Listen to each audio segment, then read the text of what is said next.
అందరూ బాగున్నారండి. ఈరోజు నేను అమ్మ వాళ్ళు ఎలా అయితే చేస్తారో మునక్కాయ పప్పు చారు అలా అయితే చేశాను నేను ఈరోజు. అందుకోసం గ్లాస్ కందిపప్పు తీసుకొని కడిగి పక్కన పెట్టేస్తున్నాను నేను. పప్పులో ఎసురు పోసేసి పక్కన అయితే పెట్టేస్తున్నాను. ఇప్పుడు చింతపండు నానబెట్టుకుంటున్నా. ఉల్లిపాయలు, కొంచెం కొత్తిమీర, 2 పచ్చిమిరపకాయలు, టమాటాలు అయితే తీసుకొచ్చానండి. అవి కడిగి పెట్టాను. ఇప్పుడు మునక్కాయలు అయితే కట్ చేసుకుంటున్నా. ఈ మునక్కాయలు కూడా కట్ చేసిన తర్వాత అయితే కడుగుతాను నేను శుభ్రంగా. కొత్తిమీర, టమాటాలు, ఉల్లిపాయ ముక్కలు, పచ్చిమిరపకాయలు అయితే కట్ చేస్తున్నాను నేను. ఇవి మొత్తం కట్ చేసిన తర్వాత పక్కన పెట్టేస్తానండి. ఉల్లిపాయ ముక్కలు కొంచెం పెద్దవి అయినా ఇష్టంగా ఉన్నవాళ్ళు కట్ చేసుకోవచ్చు. పచ్చిమిరపకాయలు నేనైతే పొడవుగా కట్ చేశాను. స్టవ్ వెలిగించుకొని పప్పు పొయ్యి మీద పెడుతున్నానండి. చింతపులుసు అయితే కలుపుతున్నా.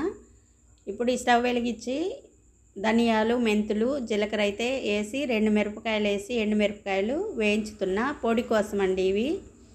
మళ్ళీ పప్పు పెట్టాను. పప్పు మధ్యలో తీసా కదా, మళ్ళీ కాస్త ఉప్పు, పసుపు వేసి అయితే పప్పులో కలుపుతున్నా. 4 ఎల్లిపాయలు అయితే నలగొట్టేసి ఈ వేడిగా ఉన్న పప్పులో వేసానండి. పప్పులో ఎల్లిపాయలు వేస్తే చాలా రుచిగా ఉంటుంది, మంచి వాసన వచ్చిద్దండి. ఇప్పుడు పప్పు అయితే ఉడికిపోయిందండి మొత్తం కూడాను. మెదుపుకుంటాను ఇప్పుడు. పప్పు గుత్తితో అయితే మెత్తగా నలిపేశాను.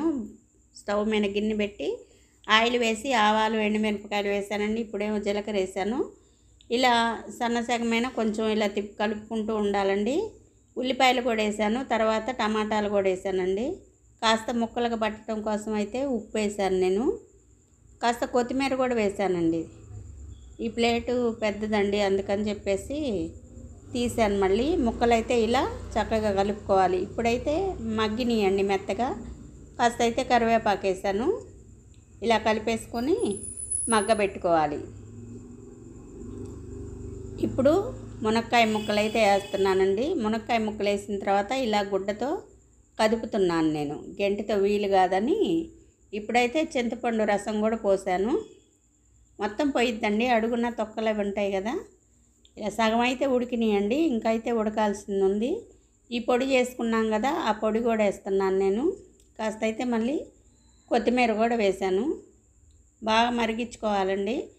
ఇప్పుడు బాగా తెరిలే వాటి మీద ఈ ఉడికించుకున్న పప్పు అయితే వేసిన తర్వాత గిన్నెలో మళ్ళీ 3 గంటలు ఈ రసం పోసేసి కలిపి మళ్ళీ చారులోనే పోస్తున్నానండి నేను.